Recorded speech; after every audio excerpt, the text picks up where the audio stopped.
இருளின் அதிகாரத்தினின்று நம்மை விடுதலையாக்கி தமது அன்பின் குமாரனுடைய ராஜ்யத்திற்கு உட்படுத்தினவருமாயிருக்கிற பிதாவை ஸ்தோத்தரிக்கிறோம். குமாரனுடைய ராஜ்யத்திற்கு உட்படுத்தினவருமாகிய பிதாவுக்கு ஸ்தோத்திரம் உண்டாவதாக என்று நம்ம வாசிக்க கேட்கிறோம். கர்த்தருக்கு ஸ்தோத்திரம் உண்டாவதாக. கர்த்தர் நல்லவர். இந்த அன்பின் குமாரனுடைய ராஜ்யம் என்ன, அன்பின் குமாரனுடைய ராஜ்யம் அப்படின்னு சொல்லி நம்ம பார்க்குறோம். இந்த ராஜ்யத்தை குறித்து நம்ம இன்றைக்கி தியானிக்க போகிறோம். 2 விதமான ராஜ்யம் இருக்கிறது. ஒன்று இருளின் ராஜ்யம், இன்னொன்று அன்பின் குமாரனுடைய ராஜ்யம். இருளின் ராஜ்யம் ஒரு மனிதனுடைய வாழ்க்கையை பாவத்திற்குட்படுத்தி நாசப்படுத்தி கொண்டிருக்கிறது. இன்றைக்கி பார்த்திங்கன்னா உலகத்தில் நிறைய சம்பவங்கள் நடைபெற்று கொண்டிருக்கிறது. வாலிப வயதிலேயே பலவிதமான பாவங்களுக்கு அடிமைகளாகி, போதை வஸ்துகளுக்கு அடிமைகளாகி, கஞ்சா, சிகரெட்டு, சாராயம், மதுபானம், பொடி, பான்பராகு, வாயில் போடுற பாக்கு, பலவிதமான கெட்ட பழக்கங்கள், அசுத்தமான காரியங்கள், ஏகப்பட்ட சரீரத்துக்கு இச்சைகளுக்கு இடம் கொடுத்து கெட்டு போகிறார்கள். நிறைய குடும்பங்களில் ஏகப்பட்ட பிரச்சனைகள் இருக்கிறது. இதெல்லாம் ஏன் ஏற்படுகிறது என்று சொன்னால், இருளின் அதிகாரம், இந்த உலகத்தை ஆளுகை செய்து கொண்டிருக்கிற பிசாசு, மாமிசம், இது இருளின் அதிகாரம் தான் அந்த மாதிரி காரியத்தெல்லாம் செய்துட்டு இருக்குது. கர்த்தருக்கு ஸ்தோத்திரம். இருளின் அதிகாரம். ஆண்டவராக இயேசு கிறிஸ்து மரிக்கும்போது சொன்னார், இது அந்தகாரத்தின் அந்தகாரமாக இருக்கிறது. அல்லேலூயா. அந்தகாரத்தின் அந்தகாரமாக இருக்கிறது. இருளின் அதிகாரத்தை ஒழிப்பதற்காக இயேசு பாடுபட்டார். இந்த இருள் சூழ்ந்திருக்கிறதுனால தான் இன்றைக்கி உலகத்தில் பொல்லாத வியாதிகள், ஏகப்பட்ட பிரச்சனைகள், சொல்ல முடியாத பிரச்சனைகள், பண போராட்டங்கள், வறுமைகள், திண்டாட்டங்கள், பசிகள், பட்டினிகள், யுத்தங்கள் பயங்கரமாக இருக்குது. தேசத்துக்கு தேசம், குடும்பத்திற்கு குடும்பம், இதெல்லாம் இருளின் அதிகாரம். இப்படிப்பட்ட குடும்பங்களில் சிக்கியிருக்கிற ஜனங்கள் கண்ணீரோடு வாழ்ந்து கொண்டிருக்கிறார்கள். கர்த்தருக்கு ஸ்தோத்திரம். வேதனைகளோடு வாழ்ந்து கொண்டிருக்கிறார்கள். மிகவும் கவலையிலே உச்சக்கடலில் இருக்கிறார்கள். இப்படிப்பட்ட இருளின் அதிகாரம் அவளை சூழ்ந்திருக்கிறதுனால அவருடைய வாழ்க்கையில் ஸ்தோத்திரம் நிம்மதி இல்லை, சமாதானம் இல்லை, சந்தோஷம் இல்லை. ஆனால் ஆண்டவர் என்ன சொல்லுறாரு? ஸ்தோத்திரம், நான் உங்களை அதிலிருந்து விடுதலையாக்கி, அல்லேலூயா, ஒரு அல்லே சொல்லுங்க, அதில் இருந்து உங்களை நான் விடுதலையாக்கி, இந்த இருளின் அதிகாரம், இந்த டார்க்னஸ் எவ்வளவு பவர்ஃபுல்லாக இருக்குது, அதிலிருந்து நான் உங்களை விடுதலையாக்குறேன் அப்படிங்கிறார். சரியா? விடுதலையாக்கிறேன். எப்படி விடுதலையாக்குறாரு? அப்போ அந்த தேவனுடைய ராஜ்யம்னா என்ன? மத்தேயு 13ஆம் அதிகாரம், நிலம் உலகம் நல்ல விதை ராஜ்யத்தின் புத்திரர் நீங்களும் நானும். அல்லேலூயா. இருளின் அதிகாரம் ஒரு பக்கம் இருக்கிறது, இன்னொன்று அன்பின் குமாரனுடைய ராஜ்யம் ஒன்று இருக்குது. இந்த அன்பின் குமாரனுடைய ராஜ்யத்தில் விதைக்கப்படுகிறவர்கள் யார்கள்? நீங்களும் நானும். சரியா? விதை என்பது ராஜ்யத்தின் புத்திரர். அடுத்த வரி வாசிங்க.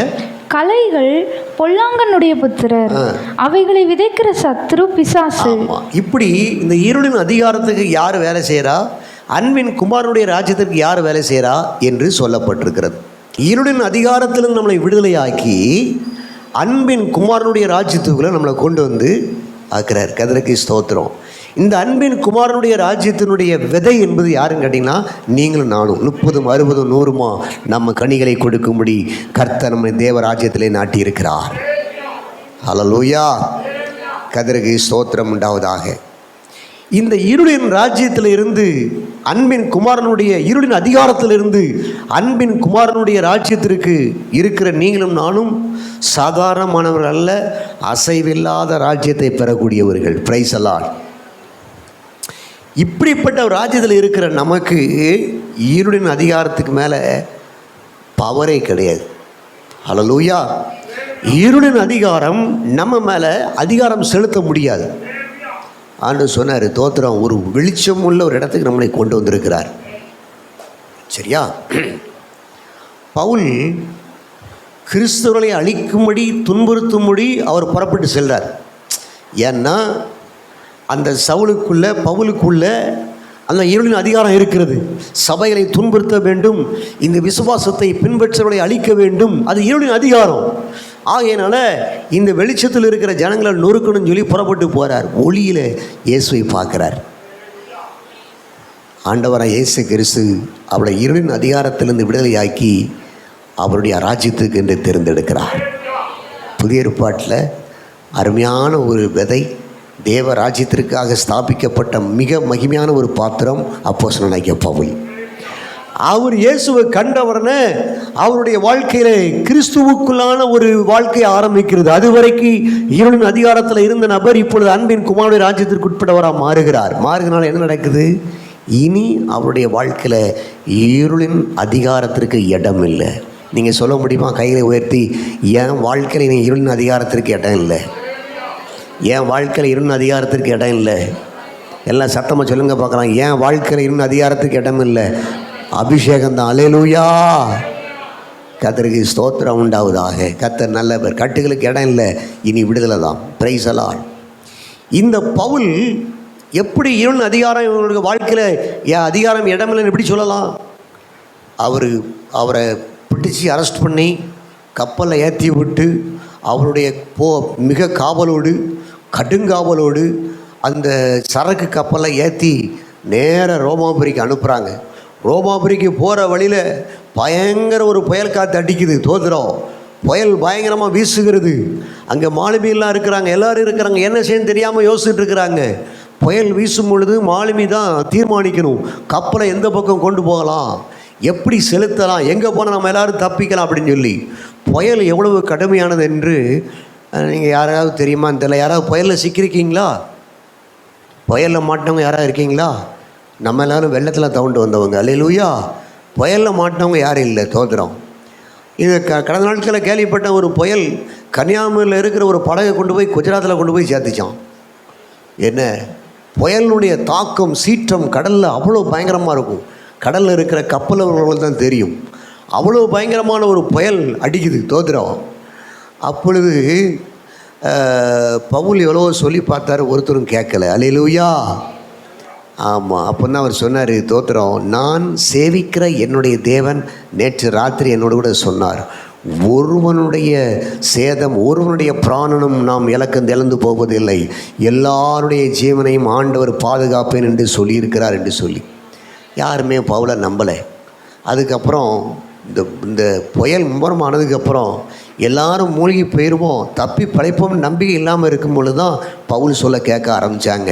அவர் சொன்னார், இந்த நங்குரத்தெல்லாம் அறுத்து விடுங்கப்பா, எல்லா சரக்கையும் கீழே தூக்கி எறிங்க, ஆளாளுக்கு என்னென்ன கட்டை கிடைக்கோ அதை கட்டையை கிடச்சி நீஞ்சி கரை சேருங்க என்று சொல்லி சொன்னார். பவுல் சொன்ன வார்த்தை அது உயிர்த்தது, அது மேலோங்கி நின்றது. அத்தனை பேரும் பாதுகாக்கப்பட்டார்கள். நான் என்ன சொல்ல வரேன்னா, இருளின் அதிகாரம் இந்த உலகத்தில் பல விதமான சேற்றங்களை கொண்டு வருகிறது, சீற்றங்களை கொண்டு வருகிறது, பாதிப்பை கொண்டு வருகிறது.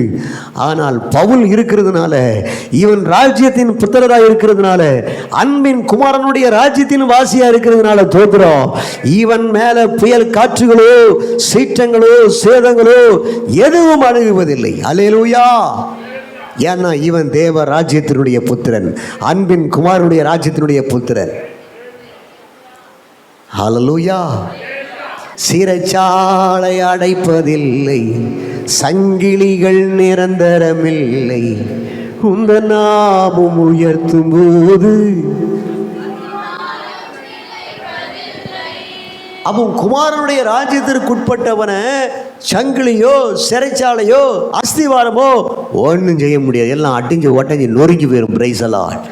கர்த்தருக்கு ஸ்தோத்திரம். அருமையான கர்த்தருடைய பிள்ளைகளே, இந்த உலகத்தில் இருளின் அதிகாரம் இருக்கிறது. சீற்றங்களை கொண்டு வருகிறது, தாக்கங்களை கொண்டு வருகிறது, போராட்டங்களை கொண்டு வருகிறது. ஆனால் அன்பின் குமாரனுடைய ராஜ்யத்தின் பிள்ளைகளாக இருப்பீர்களானால் நீங்கள் அவைகளை மேற்கொண்டு சரியாய் நடத்தி செல்ல கர்த்தர் கிருபைகளை கொடுக்கிறார், தரிசனங்களை கொடுக்கிறார், வெளிப்பாடுகளை கொடுக்கிறார். அப்படிப்பட்ட ஒரு தேவன் நம்மத்திலே விளாவிக் கொண்டிருக்கிறார். ஹல்லேலூயா. ஆமென். கர்த்தருக்கு ஸ்தோத்திரம். இந்த ராஜ்யத்தின், அன்பின் குமாரனுடைய ராஜ்யத்தில் இருக்கிறவங்களுக்கு என்ன ஆசீர்வாதம் கிடைக்குது? முதலாவது, அவன் புதிய மனிதனாக மாறுகிறான். பழையவர் எல்லாம் ஒழிந்து போகிறது.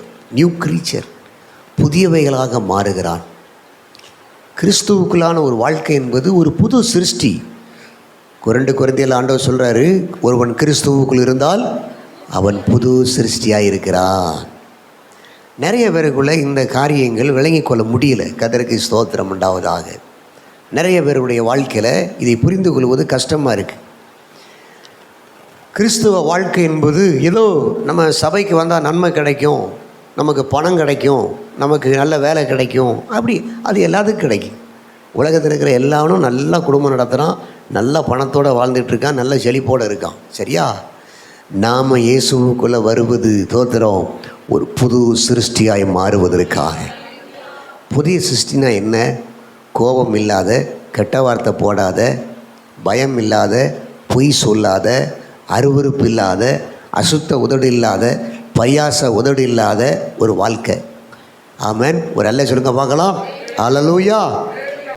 இப்படிப்பட்ட ஒரு வாழ்க்கை வாழ்கிறது தான் இந்த புதிய சிருஷ்டிப்பு. ஒரு புதிய கருவியை உண்டாக்குவது போல, ஒரு புதிய ஃபேன், ஒரு புதிய டிவியை ஒருத்தன் உண்டாக்கி கொண்டு வைத்திருக்கிறது போல, ஒரு நியூ பிராண்டடு, ஒரு புதிய ஒன்றை உண்டாக்கி கொண்டு வைக்கிறது போல ஆண்டவர் நம் ஒவ்வொருவரையும் புதிய மனிதனாக மாற்றுகிறார். அல்லேலூயா. ஆமாம், பைபிளில் போட்டிருக்கிறது எபேசியர் 4:17, ஆதலால் கர்த்தருக்குள் நான் உங்களுக்கு சாட்சியாய் சொல்லி எச்சிக்கிறது என்னவெனில், மற்ற பிரஜாதிகள் தங்கள் வீணான சிந்தையிலே நடக்கிறது போல இனி நீங்கள் நடவாமல் இருங்கள். அடுத்த வசனம், அவர்கள் புத்திரை அந்தகாரப்பட்டு, சொல்லுங்க, எல்லாரும் வாயை திறந்து சொல்லணும். அவன் புத்திரை அந்தகாரப்பட்டு. நான் தெளிந்த புத்தியை குறித்து 2 வாரம் பேசினேன். தோத்திரம். சரியா? 2 வாரம் பேசினேன். தெளிந்த புத்தியில் அந்தகாரப்பட்டு தங்கள் இருதய கடினத்தினால் தங்கள் இருக்கும் அறியாமையினாலே தேவனுடைய ஜீவனுக்கு அந்நியராக இருந்து உணவில்லாதவர்களாய் சகலவித அசுத்தங்களை மாவலோடு நடப்பிக்கும்படி தங்களை காம விகாரத்துக்கு ஒப்பு கொடுத்திருக்கிறார்கள். நீங்களும் இவ்விதமாய் கிறிஸ்துவை கற்றுக்கொள்ளவில்லை. தொடர்ந்த வசனம் சொல்லப்பட்டிருக்கிறது, இயேசுவிடத்தில் உள்ள சத்தியத்தின்படி நீங்கள் அவரிடத்தில் கேட்டறிந்து அவரால் பொதிக்கப்பட்டிருக்கிறீர்கள்.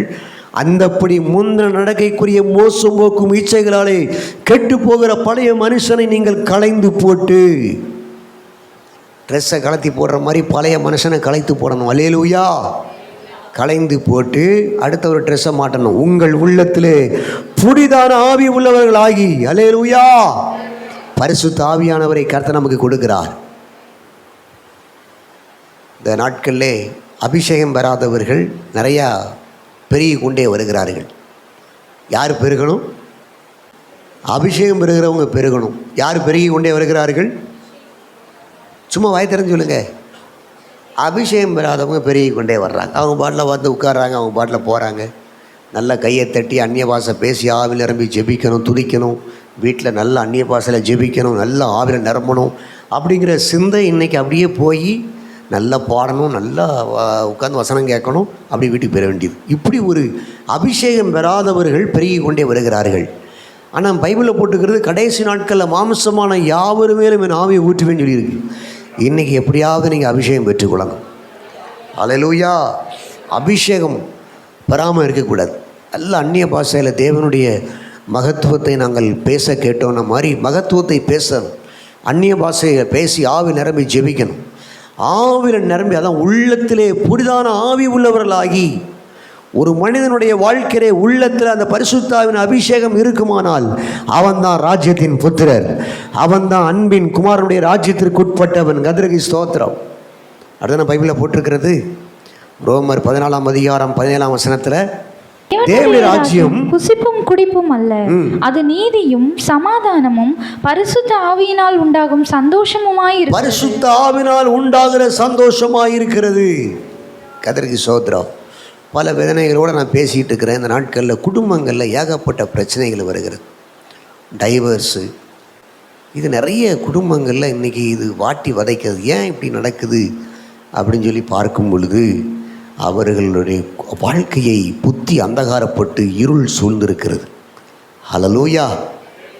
ஆமாம், கர்த்தருக்கு ஸ்தோத்திரம். இருளுக்கு நம்ம குடும்பத்தில் இடம் கொடுக்கவே கூடாது, நம்ம சபையில் இடம் கொடுக்கவே கூடாது. ஹல்லேலூயா. என் அதிலே குறைஞ்சி போச்சு.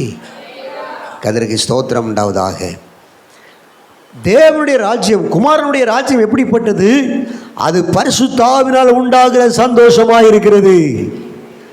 உலகம் கொடுக்கிற சந்தோஷம் அல்ல, பரிசுத்த ஆவினால் உண்டாகிற சந்தோஷம், அந்த மகிழ்ச்சி, ஆவியானவரால் வரக்கூடிய அந்த மகிழ்ச்சி இருக்குது பார்த்தீங்களா, அதுதான் உள்ளத்தில் பொங்கி பொங்கி பொங்கி பொங்கி வழியணும்.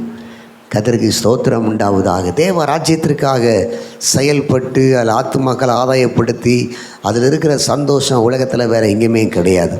பரிசுத்த ஆவியால் நிரம்பி இருக்கிறதுனால நமக்கு கிடைக்கிற ஒரு சந்தோஷம் வேறு எங்கேயுமே கிடையாது. கர்த்தருக்கு ஸ்தோத்திரம். உலகத்தில் எல்லாம் வஞ்சிக்கக்கூடியது, எல்லாம் ஏமாற்றக்கூடியது, எல்லாம் நம்மளை அப்படியே மோசம் போக்குறது தான் இந்த பிசாசின் ராஜ்யமும் அந்தகாரம் தான். தோத்திரம். ஆனால் ஆண்டவருடைய ராஜ்யம், இயேசுவின் ராஜ்யம், அது பரிசுத்த ஆவியால் உண்டாகிற ராஜ்யமாக இருக்கிறது. நீங்கள் பைபிளை வாசித்து பார்த்தீங்கன்னா பழைய ஏற்பாட்டில் இருந்தே அது வருது. உன் வித்துக்கும் அவள் வித்துக்கும் ஒரு வார்த்தை வருது.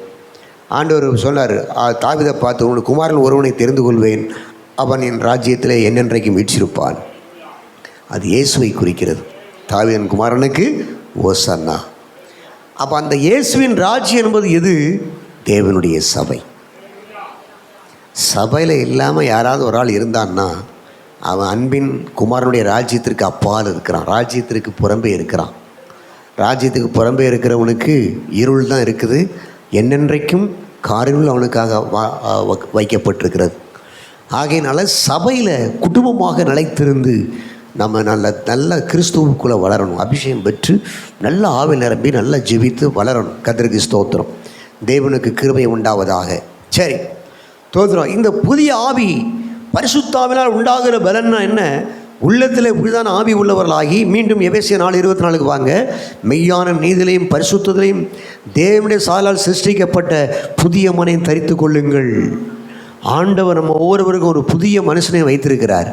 அதை தரித்து கொண்டோம்னா இந்த பழைய மனுஷன் அடக்கம் பண்ணப்பட்டு புதிய மனுஷன் உயிர்ப்பிக்கப்பட்டு பழைய ஆவியெல்லாம் அப்படியே நொறுங்குண்டு இந்த பரிசுத்தாவின் அபிஷேகம் நமக்குள்ளே எழும்பி வந்து இது தேவனுடைய சாயலால் சிருஷ்டிக்கப்பட்ட ஒரு புதிய மனிதனை தரித்து கொண்டு அவ்வளோ ஒரு மகிமையாக வாழ்ந்துட்டுருக்குறோம். கர்த்தருக்கு ஸ்தோத்திரம். ஆமன். தொடர்ந்து வசனம் சொல்லப்பட்டிருக்கிறது, அது தேவனுடைய சாயலில் உண்டாக்கப்பட்ட புதிய மனுஷன். இந்த உலகத்தில் பிறந்தது அம்மா அப்பா சாயல், அம்மா வழி அம்மா அப்பா, அப்பா வழி அம்மா அப்பா, தாத்தா பாட்டி வழியாக வந்த ஒரு அவியல்னு சொல்லுவாங்க. அவங்க சுபாவம், அவங்க பேச்சு, அவங்க பார்வை, அவங்க எல்லாம் இருக்கக்கூடிய ஒரு அவியல் தான் சொல்லுவாங்க. தோத்திரம். ஆனால் இப்போ அடுத்த ஒரு புதிய சிருஷ்டிப்பை பாருங்கள். தேவனுடைய சாயலால் சிருஷ்டிக்கப்பட்ட புதிய மனுஷியை, புதிய மனுஷனை தரித்து கொள்ளுங்கள். ஹல்லேலூயா. ஆமென். நான் ரொம்ப பயப்படுறாள். இந்த கொட்டடிப்பான் பார்த்தீங்களா, நான் அடிக்கடி சொல்லுவேன். இந்த இளவு வீட்டுக்கு நீர்மலை போவாங்கல்ல, அந்த கொட்டை கண்டாலே பயந்து ஓடி வந்துடுவேன். அல்லேலூயா. சின்ன வயசில் அந்த கொட்டை அடித்தாலே போதும், நெஞ்சு படப்படப்படன்னு அடிக்கும் சின்ன வயசில். இப்போ அந்த கொட்டை அடித்தா நம்ம பாட்டு பாட ஆரம்பிச்சிருவோம். அந்த நாட்களில் அந்த கொட்டை அடித்தா போதும் பயந்து ஒரே ஓட்டமாக ஓடி, பயமா என்ன பயமாக இருக்கப்பா, பயம் பயம் பயம். இருளின் அதிகாரம் என்னை சூழ்ந்திருந்தது. பயம். பள்ளிக்கூடம் 5 மணிக்கு முடிஞ்சதுன்னா 5:30 வீடு வந்து சேர்ந்துருவோம். சில நேரம் ஸ்பெஷல் கிளாஸ் வைப்பாங்க, 7 மணி ஆயிரும். இருட்டிட்டுனா வீட்டுக்கு வரைக்கும் பயமாக இருக்கும். அப்போது ஒரு எல்கை இருக்கும், அது வரைக்கும் வந்து நின்றுட்டே நிற்போம். யாராவது வருவாங்களான்னு சொல்லி பார்த்துக்கிட்டே இருப்போம். யாராவது வந்துட்டாங்கன்னா அவங்க பின்னாலே சைக்கிளை ஓடிட்டு வந்துடுது. அவ்வளோ பயம் இருக்கும். ஏன்னா எங்கள் ஊருக்கு, எங்கள் வீட்டுக்கு வர்ற வழியில் ஒரு பெரிய சுடுகாடு இருக்குது. சுடுகாடுங்கிறத கல்லறை தோட்டம் இருக்குது. அந்த கல்லறை தோட்டம் போகிறோம் ஒரே சிலுவையாக தான் இருக்கும். ஆனால் சிலுவையை பார்க்க பயமாக இருக்கும். திடீர்னு ஆள் கெஞ்சி வந்துட்டாங்கன்னா அல்லேலூயா, நல்லதானே, வீட்டில் வந்து ஒப்படைச்சிட்டு வரலாம்ல என்ன. ஆனாலும் பயம். இறந்த வீட்டை கண்ட பயம், கல்லறையை கண்ட பயம், சுடுகாடை கண்ட பயம், அப்படி எல்லாம் பயம் பயம் பயம். ஒரு ஆள் சொன்னார், என் பிள்ளைகள் 2 பிள்ளைகளையும் கொண்டு போய் கல்லறையில் கொண்டு போய் சுடுகாட்டில் கொண்டு போய் விட்டு வருவேன். அங்கே பணம் எரிச்சிக்கிட்டு இருப்பாங்க, அது எரிஞ்சி நிற்கும், அதை காமிக்கிறக்காண்டி கூட்டிகிட்டு போவோம் அப்படிம்பார். ஏயா அப்படின்னு கேட்டால், என் பிள்ளைகள் அதெல்லாம் பார்த்து நல்லா ஸ்ட்ராங் ஆகணும், நாளைக்கு எவ்வளவோ குடும்பத்தில் சந்திக்க வேண்டியிருக்கிறது, ஆகையினால என் பிள்ளைகள் இந்த இளம் வயசுலேயே அதெல்லாம் பார்த்து பார்த்து இதயம் கல்லாகணும். அப்படியெல்லாம் சில பேர் ட்ரைனிங் கொடுக்குறாங்க. ஒன்றும் வேண்டாம், அன்பின் குமாரனுடைய ராஜ்யத்துக்கு வந்தால் போதும், நமக்கு தைரியம் வந்துடும். அது பரிசுத்தாவினால் உண்டாகிற பலனாய் பரிசுத்தாவினால் உண்டாகிற சந்தோஷமாக இருக்கிறது. பேச்சில் அல்ல, அது பலத்தில் இருக்கிறது. அது பரிசுத்தாவினால் உண்டாகிற ஆவினால் உண்டாகிற சந்தோஷமாக இருக்கிறது அப்படின்ற. இப்படிப்பட்ட இந்த பழைய மனுஷன் எனக்குள்ள இயேசுவை ஏற்றுக்கொண்டவர்னு நான் முழுமையாக ஒப்பு கொடுத்து ஜெபிக்க ஆரம்பிக்கும் போது என் வாழ்க்கை ஒரு புதிய சிருஷ்டியாய் மாறும் பொழுது அந்த பயம் என்னை விட்டு நீங்கியது, அந்த கோழைத்தனம் என்னை விட்டு நீங்கியது. அல்லேலூயா, கர்த்தருக்கு ஸ்தோத்திரம் உண்டாவதாக. இன்றைக்கி சின்ன வயசில் நமக்கு அந்த பயங்கள்லாம் இருக்கும். இந்த பயங்களெல்லாம் உங்களை விட்டு ஆண்டவர் அகற்றி போடுவார். கர்த்தருக்கு ஸ்தோத்திரம் உண்டாவதாக. அவன் சில பேர் வீடு சரியில்லை பாஸ்டர், தற்கொலை ஆவி நடமாடுது, யாரையோ கொலை பண்ணிட்டாங்களாம், அதனால் அந்த ஆவி நடமாடிக்கிட்டே இருக்குது, வீட்டை மாற்றிடுவோமா, ஓயாமல் வியாதி வந்துக்கிட்டே இருக்க, குடும்பத்தில் நிம்மதி இல்லையே, வேறு வீடு பார்ப்போமா, அந்த ஊருக்கு போவோமா, இந்த ஊருக்கு போவோமா. உலகம் முழுவதையும் மோசம் போக்குகிற பிசாஸ். அமெரிக்காவில் போனால் நல்லா இருக்குமாமே, ஆமாம், அங்கே இதோட பயங்கரமான பிசாஸ் இருக்குது. அல்லேலூயா, தோத்திரம். சரி, ஆகையினால தேவனுடைய ராஜ்யத்திற்கு உட்பட்டவர்கள் எங்கே இருந்தாலும் அந்த இடத்த சந்தோஷமாக்கிக்கிட்டே இருப்பாங்க. அந்த இடத்துல வெளிச்சம் நிரம்பி இருக்கும், அந்த இடத்துல அன்பும் நீதியும் சமாதானமும் நிரம்பி இருக்கும். அல்லேலூயா. ஆமாம், ஆண்டவர் சொன்னார், நான் தேவனுடைய விரலினால் பிசாசுகளை துரத்துகிறபடியால் தேவராஜ்யம் உங்களுக்குள் வந்திருக்கிறது. இந்த தேவ ராஜ்யத்தின் புத்திரராக நீங்கள் மாறணும்னு சொல்லி தான் நான் உங்களுக்கு இப்போ பிரசங்கம் பண்ணிகிட்ருக்கிறேன். இந்த ஆவியானுடைய அன்பின் குமாரனுடைய ராஜ்யத்திற்கு உட்பட்டால் நமக்கு என்ன கிடைக்குது? தோத்திரம், வல்லமை கிடைக்குது. லூக்கா 10:19 ஆண்டவர் சொன்னார், இதோ சர்ப்பங்களை மிதிக்கவும் தேளுகளை மிதிக்கவும் சிங்கத்தை மிதிக்கவும் சத்துருவின் சகல வல்லமைகளை மேற்கொள்ள நான் உங்களுக்கு அதிகாரம் கொடுக்கிறேன். வானத்திற்கு கீழே பூமிக்கு மேலே அதிகாரம் எனக்கு கொடுக்கப்பட்டிருக்கிறது, நான் உங்களுக்கு அதிகாரம் கொடுக்கிறேன். ஆமாம், I will give power over serpents and devil. சத்துருவின் சகல வல்லமைகளை மேற்கொள்வதற்கு நான் உங்களுக்கு அதிகாரம் கொடுக்கிறேன். சபைக்கு வர்ற தேவ பிள்ளைகள் அதிகாரத்தினால் நிரப்பப்பட்டிருக்கணும். ஒரு அல்ல சொல்லுங்க பார்க்கலாம். ஆமாம், அதிகாரம் இல்லாதவங்களாக இருக்கக்கூடாது. தேவனுடைய பரலோக ராஜ்யத்தின் அதிகாரம் இன்றைக்கி ஒரு அரசாங்கத்திற்கு உள்ளவங்களுக்கு அந்த அரசாங்கத்தில் உள்ள எல்லாத்துக்குமே ஒரு அதிகாரம் இருக்குது. அப்போ இந்த ராஜ்யத்தின் புத்திரராக இருக்கிறவர்கள் தோத்ரா, ஆமாம், கர்த்தருக்கு ஸ்தோத்ரா, ஒரு சபைக்கு வர தேவ பிள்ளைகள்லாம் அதிகாரம் உடையவர்களாக இருக்கணும். வியாதியை கடிந்து கொள்ளணும், வியாதியிலிருந்து சுகத்தை பெற்றுக்கொள்ளணும். வியாதி உள்ள வீடுகளில் போய் ஜெபம் பண்ணி அந்த வியாதியை நீக்கி அசுத்தாவியை நீக்கி அவங்களுக்கு சுகத்தை கொடுக்கக்கூடிய பாரத்தோடு ஜெபிக்கணும். ஒவ்வொரு தேவ பிள்ளைகளும் அதிகாரம் உள்ளவர்களாக இருக்கணும், வார்த்தையில் அதிகாரம் இருக்கணும். ஹல்லேலூயா. புலம்பல் இருக்கக்கூடாது நம்முடைய வாழ்க்கையில், இனி புலம்பல் இருக்கக்கூடாது. அன்பின் குமாரனுடைய ராஜ்யத்திற்கு உட்பட்டவர்கள் சகல அதிகாரமுடையவர்களாக இருக்கணும். அல்லேலூயா, ஏமன். கர்த்தருடைய பரிசுத்த நாமம் மகிமைப்படுவதாக. இன்னைக்கு நம்முடைய வாழ்க்கையில் அப்படிப்பட்ட அதிகாரமுடையவர்களாக இருக்கிறீங்களா? ஜெபத்தில் அதிகாரம். ஜெபம் பண்ணும்போது ஆண்டவர் சொன்னார், வரும் காரியத்தை குறித்து எனக்கு கட்டளையிடுங்கள். அதுதான் ஜெபம். அப்படி ஒரு ஜெபம் இருக்குது. ஒரு பக்கம் கண்ணீரோடு ஜெபிக்கிற ஜெபம் இருக்குது, ஒரு பக்கம் அழுது ஜெபிக்கிற ஜெபம் இருக்குது, ஒரு பக்கம் மன்றாடி ஜெபிக்கிற ஜெபம் இருக்குது, ஒரு பக்கம் திறப்பில் இருந்து அவங்க அழியக்கூடாதப்பா என்று கதற ஜெப சுவரை அடைக்கும்படி ஜெபிக்கிற ஜெபம் இருக்குது, திறப்பில் ஜெபிக்கிற ஜெபம் இருக்குது. இன்னொரு பக்கம் சத்தம் விட்டு ஜெபிக்கிற ஜெபம், ஆவிலே அவர் சத்தமாய் ஜெபம் பண்ணி இருக்கு. இன்னொரு பக்கம் ஆண்டவரை கட்டளையிடுகிற ஜெபம் இருக்குது. கர்த்தருக்கு ஸ்தோத்திரம். தேவ பிள்ளைகள் ஜெபத்தில் அதிகாரம், பிரசங்கத்தில் அதிகாரம். அல்லேலூயா. ஆகையால் we use every boldness in our speech. நாங்கள் எல்லா அதிகாரத்தையும் பிரசங்கத்திலே பயன்படுத்துகிறோம் அப்படிங்கிறார். தோத்திரம். அதிகாரமுடையவளாய் பேசுவது. தோத்திரம். இன்னைக்கு நம்முடைய வாழ்க்கையில் சாட்சி சொல்லும்போது அப்படிதான், இயேசு பற்றி பேசும்போது அப்படிதான், அதிகாரமுடையவளாய் பேசுவது. இதுதான் ராஜ்யத்தினுடைய புத்தருடைய காரியங்கள். உலகத்தில் மேடையை போட்டு பேசுகிறான், ஒன்றுக்கில்லாத காரியத்தெல்லாம் ஆவுன்னு என்ன கற்றுறான். அல்லேலூயா. அன்பின் குமாரனுடைய ராஜ்யத்துக்குரியவர்கள் சுவிசேஷம் அறிவிக்கும் பொழுது நமக்குள்ள அப்படிப்பட்ட ஒரு அதிகாரத்தோடு பிரசங்க. ஏன்னா பின்னாலே அற்புத அடையாளங்கள் பின்தொடர்ந்துக்கிட்டே இருக்கும். Signs and wonders will follow the word. அல்லேலூயா. ஆமென். ஆகையினால அதிகாரமுடையவளாக இருக்கும்படி கர்த்தர் நம்மை தெரிந்து கொண்டார். நான் உங்களை பார்த்து கேட்குறேன், இது வரைக்கும் எத்தனை பேயை நீங்கள் மிதிச்சிருக்கிய, எத்தனை சர்ப்பத்தை மிதிச்சிருக்கிய, எத்தனை பேயை துரத்திருக்கிய அப்படின்னு கேட்டால் நீங்கள் எல்லோரும் சொல்லணும். 5, 6, 10 சொல்லணும். வெறும் பாஸ்டர் பேராலையை கட்டினதுக்கு உண்டியல் போட்டோம், அது மட்டும் பெரிய சாதனை கிடையாது. எத்தனை பேயை விரட்டிருக்கிய. அல்லேலூயா. நமக்கு இருளின் அதிகாரத்திற்கு இடமில்லை. அன்பின் குமாரனுடைய ராஜ்யத்திற்கு ஆண்டவர் நம்மை உட்படுத்தி இருக்கிறார். ஆகையினால ஆண்டவர் நம்முடைய எல்லாத்தையும் நிரப்புவார். பேங்க் பேலன்ஸ் நிரப்புவார், பெட்ரோல் டேங்க் நிரப்புவார், உங்கள் கையை நிரப்புவார், உங்கள் களஞ்சியங்கள் புரண்டு ஓடும், தானியங்கள் ஆமன் களஞ்சியங்கள் திராட்சரசத்தினால் நிரம்பும். அல்லேலூயா. உங்கள் பாத்திரம் அபிஷேகத்தால் நிரம்பும். அல்லேலூயா வராத. எல்லாத்தையும் நிரப்புகிறவர் நம்முடைய அன்பின் குமாரனுடைய ராஜ்யத்திற்கு உட்பட்டவர்கள். படிக்கிற பிள்ளைகளுக்கு நல்ல ஞானத்தை தருவார். அதான் வசனம் சொல்லுது, 9 fruits to be a blessing. 9 கனிகளை நமக்கு ஆண்டவர் கொடுத்து அநேகருக்கு ஆசீர்வாதமான ஒரு பாத்திரமாக மாற்றுறார். யார்கிட்டையுமே சண்டை போடாமல், யார்கிட்டையுமே வம்பு இழுக்காமல், எல்லோருத்தையும் அன்பாக இருக்கக்கூடிய சந்தோஷம், சமாதானம், இச்சையடக்கம், சாந்தம், அந்த கனி உள்ள ஒரு வாழ்க்கை. சில பேர் ஊரம் வம்பிழுத்துட்டே வருவாங்க, அவங்க எழுதின அதிகாரம் அவங்க மேலே இருக்குது. சில பேர் எல்லா இடமும் சமாதானமாக்கிக்கிட்டே இருப்பாங்க. ஆமன். எல்லாரையும் ஆறுதல்படுத்திக்கிட்டே இருப்பாங்க, பக்தி விருத்தி அடைய பண்ணுவாங்க. அவங்களுக்குள்ள கிருபையின் ஆவியானவர் இருக்கிறார். அவர்கள் அன்பின் குமாரனுடைய ராஜ்யத்திற்கு உட்பட்டவர்கள். சரியா? அடுத்தது 9 வரங்களை கொடுக்குறார். எதற்கு? அவருடைய ராஜ்யத்தை கட்டி எழுப்புவதற்கு. நாம் தேவ ராஜ்யத்திற்கு பிள்ளைகளாக இருக்கிறோம். அன்பின் குமாரனுடைய ராஜ்யத்திற்கு உட்பட்டவர்கள். நாம் அந்த ராஜ்யத்தை கட்டி எழுப்பணும். எல்லாம் அப்படி மனதால் படிட்டு ஜெபம் பண்ணுவோம்.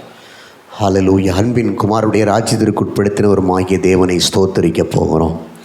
இருளின் அதிகாரம் ஒரு பக்கம் இருக்கிறது, நம்ம ஜெயித்து காண்பிக்கணும். நம்ம குடும்பத்தில் இருளின் அதிகாரம் வந்து நம்மளை பிரிக்க பார்க்கறது, குடும்பத்தில் அநேக பிரச்சனைகளை கொடுக்கிறது, சரீரத்தில் வியாதியை கொடுக்க பார்க்கறது. அவைகளை மேற்கொண்டு குமாரனுடைய அன்பின் ராஜ்யத்திற்குட்பட்ட நீங்கள் 30, 60, 100 கனிகளை கொடுக்கும்படி, நிலம் என்பது இந்த உலகம், விதை என்பது ராஜ்யத்தின் புத்திரர். கர்த்தர் நம்மை நாட்டியிருக்கிறார். ஆமாம், நாம தேவ ராஜ்யத்தின் விதைகள். நாம் 30, 60, 100 கனிகளை கொடுத்து கர்த்தருக்கென்று வைராக்கியமாக வாழ போகிறோம். அல்லேலூயா. கனிகளை கொடுக்க போகிறோம்.